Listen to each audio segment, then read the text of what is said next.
ગુજરાત પ્રદેશ કોંગ્રેસ સમિતિમાં મહત્વપૂર્ણ સંગઠનાત્મક ફેરફારો કરવામાં આવ્યા છે તો કોંગ્રેસ હાઈકમાન્ડે લાંબા સમયથી ચાલતી અટકળોને વિરામ આપતા આંકલાવના ધારાસભ્ય અમિત ચાવડાને ગુજરાત કોંગ્રેસના નવા પ્રદેશ પ્રમુખ તરીકે નિયુક્ત કર્યા છે, જ્યારે યુવા નેતા તુષાર ચૌધરીને ગુજરાત વિધાનસભામાં કોંગ્રેસ પક્ષના નેતા તરીકેની જવાબદારી સોંપવામાં આવી છે. તો આ નિમણૂકો વર્ષ 2027ની વિધાનસભા ચૂંટણીને ધ્યાનમાં રાખીને પક્ષને મજબૂત કરવાના ઉદ્દેશ્ય સાથે કરવામાં આવી છે.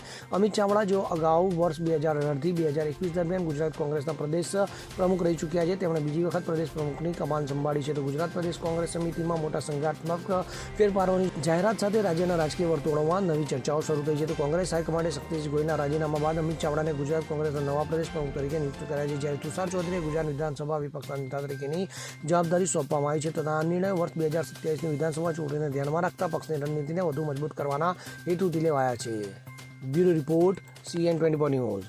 હવે જુઓ દેશ દુનિયાની તમામ ખબરો તમારી આંગળીના ટેરવે.